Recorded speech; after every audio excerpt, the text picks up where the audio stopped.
Hello friends, வணக்கம். Welcome to தோழிகளின் சமையல் in America. இன்றைக்கி வந்து ஒரு ஃபுல் டே ரொட்டீன் விலாக் தான் பார்க்க போகிறீங்க. இன்றைக்கி வந்து டைம் பார்த்திங்கன்னா ஒரு 6 o'clock ஆகுது. கீதிகாவுக்கு வந்து நான் வந்து குட்டி தோசை ஊற்றிட்டு பொடி வச்சு கொடுத்து விட போகிறேன். ஸோ சிம்பிளான சமையல் தானேன்றதுனால கொஞ்சம் லேட்டாக தான் எழுந்திரிச்சேன்.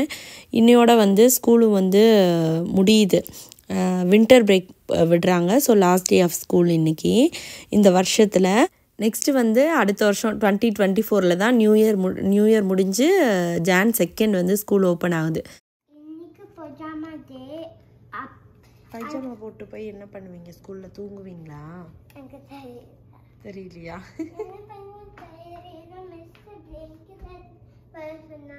பிளாங்கெட் எடுத்துகிட்டு வர சொல்லியிருக்காங்க. அந்த லைட் போட்டுக்கோங்க, ஹாலில். கீதிகா ஸ்கூலுக்கு வந்து பிளாங்கெட்டு அப்புறம் ஒரு ஸ்டஃப் அனிமல்லாம் எடுத்துகிட்டு போகிறாங்க. கீதிகா குட், என்ஜாய் பண்ணுங்க. ஓகே, எனக்கு வந்து இன்னையோட வந்து ஸ்கூல் முடியுது. நாளையிலேருந்து வின்டர் பிரேக்.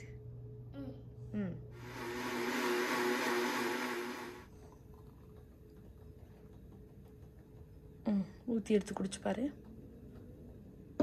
ஃபுல்லாக ஊற்றணும்.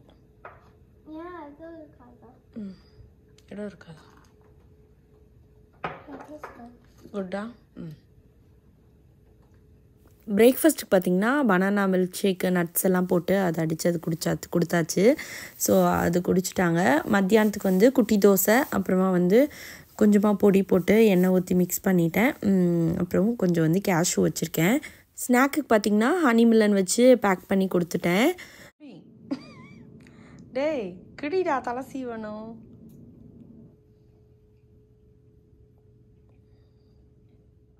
இங்கே வந்து ஸ்கூலில் பார்த்திங்கன்னா எப்போயாவது இந்த மாதிரி லீவ் விட போகிறாங்க, இல்லை வந்து ஏதாவது ஃபன்னான டே நெக்ஸ்ட்டு வரப்போகுது, இல்லை முக்கியமான டேஸ் வருதுன்னா அந்த டைமில் வந்து குழந்தைங்களுக்கு வந்து கொஞ்சம் ஃபன்னாக இருக்கணும்னு சொல்லிட்டு இந்த மாதிரி பஜாமா டேஸ் வைப்பாங்க. ஸோ இந்த டேயில் வந்து எல்லாருமே இந்த மாதிரி பஜாமா போட்டுட்டு நல்லா ஜாலியாக வந்து பிளாங்கெட்லாம் எடுத்துகிட்டு போய் அவங்க பிடிச்ச டாயும் எடுத்துகிட்டு போகலாம். எடுத்துகிட்டு போய் வச்சு நல்லா பொத்தி உட்காந்துக்குவாங்க குழந்தைங்க. ஸோ இந்த குளிருக்கு பார்த்திங்கன்னா ரொம்பவே நல்லாயிருக்கும். இதில் ஒரு ரிலாக்ஸு.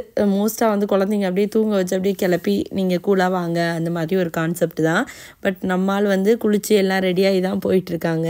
உங்கள் குழந்தைங்க படிக்கிற ஸ்கூலில் இது மாதிரி ஏதாவது டே இருக்கா அப்படின்னு சொல்லி கமெண்ட்ஸில் சொல்லுங்கள். நெக்ஸ்ட்டு வந்து சுதிக்ஷா கிளம்புறதுக்கு இன்னும் ஒரு 1.5 hours இருக்குது. இப்போ 7 ஆகுது. 8:20 8:25 தான் வந்து அவங்களுக்கு பஸ்ஸு.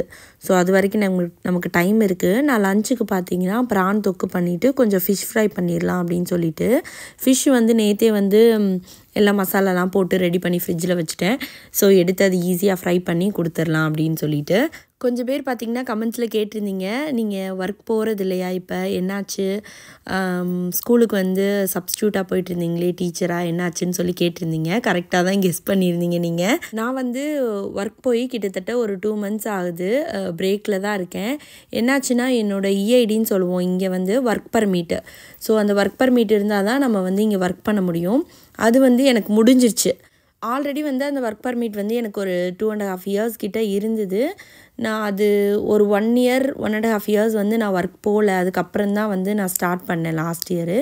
ஸோ இப்போ கிட்டத்தட்ட 2.5 years முடிஞ்சு ஒர்க் பர்மிட்டும் முடிகிறதுனால என்னால் வந்து அந்த வேலையை கண்டினியூ பண்ண முடியல. ஸோ அதனால் வந்து என்ன ஆகிடுச்சுன்னா நான் அந்த வேலையிலேருந்து ரிலீவ் ஆகிட்டேன். ஸோ நெக்ஸ்ட்டு எனக்கு திருப்பியும் வந்து ஒர்க் பர்மிட் கிடச்சிருக்கு. 3 yearsக்கு கிடச்சிருக்கு. பட் வந்து அந்த வேலையில் வந்து நம்ம அப்படியே கண்டினியூ பண்ண முடியல. இங்கே ரூல் படி திருப்பி வந்து நம்ம ரீஅப்ளை பண்ணி திருப்பி ஃபஸ்ட்லேருந்து வந்து வேலைக்கு நம்ம ஜாயின் பண்ணோம். அதனால் பார்த்திங்கன்னா திருப்பியும் வந்து நான் ரெஸ்யூம்லாம் போட்டு நான் வந்து அப்ளை பண்ணியிருக்கேன். இந்த பப்ளிக் ஸ்கூலில் வந்து சப்ஸ்டியூட் டீச்சருக்கு வந்து அப்ளை பண்ணியிருக்கேன். அதுக்கு இன்னும் எனக்கு ரிப்ளை வரல. ஸோ ஆல்மோஸ்ட் ஒரு 1 month கிட்ட ஆகிடுச்சு. வெயிட் பண்ணிகிட்ருக்கேன். எனிவே இயர் ரெண்டு வேறு ஆகிடுச்சுல. மேபி நெக்ஸ்ட் இயர் 2024 வந்து ஹோப்ஃபுல்லி நமக்கு வேலை கிடச்சிரும். திருப்பியும் வந்து நம்ம வேலைக்கு ஜாயின் பண்ணிடலாம். ஸோ அது வரைக்கும் வந்து இப்போ ஹாலிடே சீசன் வேறு. ஸோ குழந்தைங்களோட ஜாலியாக என்ஜாய் பண்ண வேண்டியதுதான். இப்போ குழந்தைங்களுக்குமே லீவு நான் ஆல்ரெடி சொன்னேன் இல்லையா. ஸோ ஒரு 13 days கிட்ட லீவ் இருக்குது அவங்களுக்கு. ஸோ அவங்களோட ஜாலியாக வந்து என்ஜாய் பண்ண வேண்டியதுதான். ஸோ இது வந்து உங்ககிட்ட சொல்லணும்னு நினச்சேன். ஸோ கமெண்ட் பண்ணவங்களுக்குலாம் அதில் வந்து டீட்டெயில்டாக அவ்வளோ எக்ஸ்பிளைன் பண்ண முடியாதுல்ல. ஸோ அதனால் இந்த வீடியோவில் சொல்லலாம் அப்படின்னு சொல்லிட்டு. இது பார்த்திங்கன்னா இப்போது ஹாலிடே சீசனில் ஃப்ரெண்ட்ஸ்லாம் வந்து கிஃப்ட்டு ஷேர் பண்ணிக்கிறாங்க ஸ்கூலில். ஸோ சுதீக்ஷாவுக்கு நிறைய ஃப்ரெண்ட்ஸ் நேற்று கிஃப்ட்லாம் கொடுத்து விட்டுருந்தாங்க. ஸோ அவங்களுக்கும் வந்து சுதீக்ஷாவும் கிஃப்டெல்லாம் எடுத்துகிட்டு போகிறாங்க. இது ஜஸ்ட்டு வந்து ஒரு 50 cents தான். நான் வந்து வால்மார்ட் போயிருந்தப்போ சேலில் வச்சுருந்தாங்க. ஸோ எனக்கு ரொம்ப பிடிச்சிருந்தது. சரி எதுக்காவது ஒன்றுக்கு யூஸ் பண்ணிக்கலாம் அப்படின்னு சொல்லிட்டு வாங்கிட்டு வந்தேன். என்ன காமிச்சிட்ருக்கேன்னு பார்த்தீங்கன்னா சுதீக்ஷாவோட பேகு செம்ம வெயிட்டாக இருக்கும். என்னன்னே தெரில, என்னாலேயே தூக்க முடியாது அந்த பேகை. அந்த குழந்தை எப்படி தான் தூக்கிட்டு போதோ. எவ்வளோ வெயிட் இருக்குன்னு வெயிட் போட்டு பார்க்கலாமா? இது தூக்கிட்டு போய் வெயிட் போட்டு பார்க்கலாம். எடுத்துகிட்டு வா இதை கொஞ்சம் ஹெல்ப் பண்ணிட்டீங்களா? தெரியுமா அதில் பேகை வெயிட் போட்டா தெரியாது, நம்ம ஏறினா தான் தெரியும் போல. உன்னோட வெயிட் பார்த்துக்கிட்டியா? ஓகே, பேக்கை போடு. இந்த பேக் பார்த்திங்கன்னா கிட்டத்தட்ட 9 கிலோ வெயிட் இருக்குது. ஸோ எல்லா நாளும் நான் சொல்லுவேன் கொஞ்சம் ஸ்டஃபெல்லாம் அங்கேயே வச்சுட்டு வான்னு. அங்கே வச்சுட்டு வந்தது போக மிச்சமே வந்து அவ்வளோ இருக்குது. இதுக்கும் இந்த கிஃப்ட்லாம் நாங்கள் உள்ளே வைக்கல. இப்போ வந்து பாப்பா கொஞ்சம் பால் கொடுத்து அவங்களும் வந்து கிளம்பிட்டாங்க. ஆல்ரெடி சாப்பிட்டாங்க. சரி கிளம்பும்போது கொஞ்சம் பால் கொடுக்கலான்னு சொல்லிட்டு கொடுத்தேன். ஸோ அவங்களும் அவங்க ஃப்ரெண்ட்ஸை கூப்பிட்டுட்டு அப்படி கிளம்பிடுவாங்க. குழந்தைங்களாம் கிளம்புனதுக்கப்புறம் வழக்கம் போல் என்னோடய வேலைகள்லாம் கொஞ்சம் நடந்துகிட்டு இருக்குது. டைம் வந்து எப்படி இருக்குதுன்னு கேட்டிங்கன்னா ஆல்ரெடி வேலைக்கு கொஞ்ச நாள் போயிட்டு இப்போ போகாமல் வீட்டில் இருக்கிறது எப்படி இருக்குதுன்னு கேட்டிங்கன்னா வந்து ஒரு 10 வருஷம் வந்து நான் வந்து 10, 12, 11 வருஷத்துக்கிட்ட வந்து பார்த்திங்கன்னா நான் வந்து ஹவுஸ் ஒய்ஃபாக தான் இருந்தேன். அப்பையும் வந்து எனக்கு வந்து ஜஸ்ட்டு நமக்கு வீட்டு வேலை மட்டும் பார்த்துட்டு அப்படி ஃப்ரீயாக இருந்தால் எனக்கு பிடிக்காது. எப்போவுமே கொஞ்சம் பிஸியாகவே இருக்கணும், இல்லைனா வந்து எனக்கு அந்தளவுக்கு பிடிக்காது. ஸோ ஏதாவது ஒன்று கிராஃப்டோ ஏதோ ஒன்று பண்ணிகிட்டே இருப்பேன். இல்லை ஃப்ரெண்ட்ஸை கூப்பிட்டு ஏதோ ஒன்று பண்ணுவேன், குழந்தைங்களெல்லாம் கூப்பிட்டு விளையாடுவோம். ஸோ சம்திங் ஏதோ ஒன்று பண்ணி கொஞ்சம் பிஸியாகவே இருக்கணும், அதுதான் எனக்கு ரொம்ப பிடிக்கும். ஸோ வேலைக்கு போகிறப்ப எனக்கு அந்த ரொட்டீன் வந்து எனக்கு ரொம்பவே பிடிச்சிருந்தது. எனக்கு ரொம்ப ஒரு பிஸியான லைஃபாக இருந்தால் எனக்கு ரொம்ப பிடிக்கும். ஸோ அது மாதிரியே இருந்தது. காலையில் எழுந்திரிச்சு ஒரு ரொட்டீன் முடிச்சு வீட்டில் எல்லா வேலையும் முடிஞ்சிருமா. ஸோ ஒர்க் போயிட்டு திருப்பி வந்ததுக்கப்புறம் எனக்கு ரெஸ்ட்டும் இருந்தது. ஆக்சுவலாக டைமு நான் 2:30க்கே வந்துடுவேன்றதுனால எனக்கு கொஞ்சம் டைம் இருந்தது குழந்தைங்களோட டைம் ஸ்பெண்ட் பண்ணுறதுக்கு. அந்த மாதிரி எனக்கு ஒரு மாதிரி நல்லாவே போயிட்டு இருந்தது. ஸோ எனக்கு அந்த வேலையும் ரொம்ப பிடிச்சிருந்தது. இப்போ வந்து அகெயின் வீட்டில் இருக்கும்போது பார்த்திங்கன்னா ஆல்ரெடி கொஞ்சம் ஒரு ரொட்டீனில் இருந்தோம்ல, அது ரொம்ப பிடிச்சும் இருந்ததுனால ஸோ இப்போ இருக்கிற எனக்கு வந்து ஹவுஸ் ஒய்ஃபாக இருக்கிறது பெருசாக பிடிக்கல. ஸோ எனக்கு வந்து ஒர்க் பண்ணிவிட்டு வீட்டையும் பார்த்துட்டு அந்த மாதிரி இருக்கிற லைஃப் தான் எனக்கு ரொம்ப பிடிச்சிருக்கு. இந்த வீடியோ நீங்கள் பார்த்துட்ருக்கீங்க, நீங்கள் ஒர்க் பண்ணுறீங்க இல்லை ஹவுஸ் ஒய்ஃபாக இருக்கீங்கன்னா உங்களுக்கு என்ன மாதிரி இருக்கிறது பிடிக்கும் அப்படின்றத கமெண்ட்ஸில் சொல்லுங்கள். ஸோ நீங்கள் வீட்டில் இருக்கும்போது ஃப்ரீ டைமில் என்ன பண்ணுவீங்க அப்படின்றதையும் கமெண்ட்ஸில் சொல்லுங்கள். நான் பார்த்திங்கன்னா இப்போது ஃப்ரீயாக இருக்கும்போதெல்லாம் என்ன பண்ணுறேன்னா கிராஃப்ட் பண்ண ஆரம்பிச்சிருக்கேன். ஆல்ரெடி வந்து ஒரு ஒர்க் போகிறதுக்கு முன்னாடின்னு சொல்ல முடியாது, ஒரு கீதிகா பிறக்கிற வரைக்கும் வந்து நிறைய கிராஃப்டெல்லாம் பண்ணுவேன். எனக்கு வந்து அந்த மாதிரிலாம் பண்ணிகிட்டு இருந்தேன். அப்புறம் இடையில வந்து அந்த இன்ட்ரெஸ்ட் கொஞ்சம் போயிடுச்சு. ஸோ இப்போ அகெயின் என்ன பண்ணியிருக்கேன்னா திருப்பி பழைய இதெல்லாம் வந்து தோண்டி எடுக்கிற மாதிரி பழைய நம்மளோட டேலண்டெல்லாம் எடுக்கணும்னு சொல்லிட்டு நான் வந்து கிராஃப்ட்டு அது வந்து பண்ணலாம் அப்படின்னு சொல்லிட்டு ஸ்டார்ட் பண்ணியிருக்கேன். லாஸ்ட் வீக் பார்த்திங்கன்னா கொஞ்சம் பிஸியாக போச்சு. வீக்கெண்டுமே வந்து கொஞ்சம் வெளியிலலாம் போயிட்டு கொஞ்சம் வீட்டுக்கு ஃப்ரெண்ட்ஸ் வந்திருந்தாங்க. ஸோ அந்த மாதிரி ரொம்ப பிஸியாகவே இருந்த மாதிரி இருந்தது.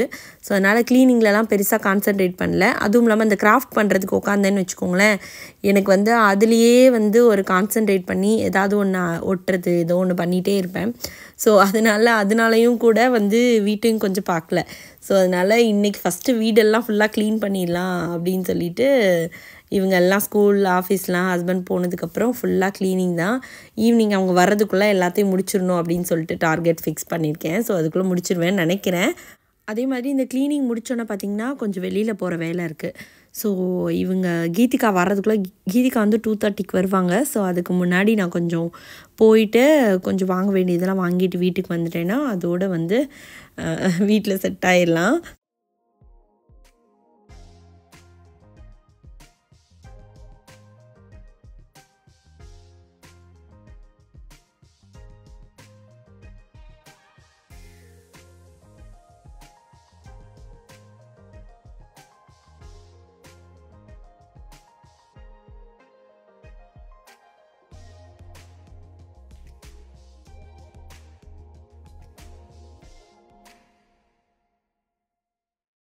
ஷாப்பிங்கும் முடிச்சுட்டு வந்ததுக்கப்புறம் பார்த்திங்கன்னா துணி மடிக்கிற வேலை இருந்தது, 2-3 செட்டு இருந்தது. ஸோ அதையும் வந்து மடிச்சிடலான்னு சொல்லிட்டு சூப்பராக ஒரு படத்தை போட்டுக்கிட்டே பார்த்துக்கிட்டே துணியும் மடித்து முடிச்சிட்டேன். குழந்தைங்களும் வந்துட்டாங்க. ஸோ அவங்களும் சாப்பிட்டு முடிச்சுட்டு கொஞ்சம் நேரம் ஹோம்ஒர்க்லாம் பண்ணிகிட்ருக்காங்க. இது பார்த்திங்கன்னா காஸ்கோவில் வந்து இந்த ரெஸ்ட் ரூமுக்கு வந்து கர்டைனு அப்புறம் வந்து மேட்டெல்லாம் மாற்றலாம், ரொம்ப நாள் ஆச்சு அதெல்லாம் வந்து மாற்றலான்னு சொல்லிட்டு காஸ்கோலேருந்து வாங்கிட்டு வந்தோம். அது வந்து வாங்கி ஒரு 1 வீக் கிட்டே இருக்கும்னு நினைக்கிறேன். ஸோ அது வந்து மாட்டவே இல்லை. ஸோ அதெல்லாம் வந்து இன்றைக்கி மாட்டிடலாம் அப்படின்னு சொல்லிட்டு ரெஸ்ட் ரூம் எல்லாம் க்ளீன் பண்ணிவிட்டு அதையும் வந்து ஃபுல்லாக மாட்டணும். குழந்தைங்க வந்துட்டாங்களே, ஸோ அவங்களும் வந்து இந்த கர்டைன்ஸு அந்த எல்லாம் வந்து மாட்டுறதுக்கெலாம் வந்து ஹெல்ப் பண்ணுறேன் அப்படின்னு சொல்லிட்டு அவங்களும் ஹெல்ப் பண்ணாங்க. ஸோ இந்த டே வந்து சூப்பராக வந்து நான் நினச்ச மாதிரி ஃபுல்லாக க்ளீனிங்லாம் முடித்து ஜாலியாக முடிஞ்சுது. ஸோ இவ்வளோ நாள் நம்ம சேனலை சப்போர்ட் பண்ண எல்லாருக்குமே ரொம்ப ரொம்ப தேங்க்ஸ். நிறைய பேர் நிறைய நல்ல கமெண்ட்ஸ்லாம் கொடுக்குறீங்க. எல்லாருக்குமே ரொம்ப ரொம்ப நன்றி. நம்ம கிட்டத்தட்ட பார்த்திங்கன்னா ஒரு 90K வந்து ரீச் பண்ண போகிறோம். இன்னும் கொஞ்சம் பேர் தான் சப்ஸ்கிரைப் பண்ணணும். ஸோ சேனலை சப்ஸ்கிரைப் பண்ணாமல் யாராவது பார்த்துட்ருக்கீங்கன்னா ப்ளீஸ் சப்ஸ்கிரைப் பண்ணுங்கள். ஸோ கூடிய சீக்கிரத்துலேயே நம்ம வந்து 100K சப்ஸ்கிரைபர் ரீச் பண்ணிடுவோம். நெக்ஸ்ட்டு ஒரு சூப்பரான வீடியோவில் பார்க்கலாம். நன்றி, வணக்கம்.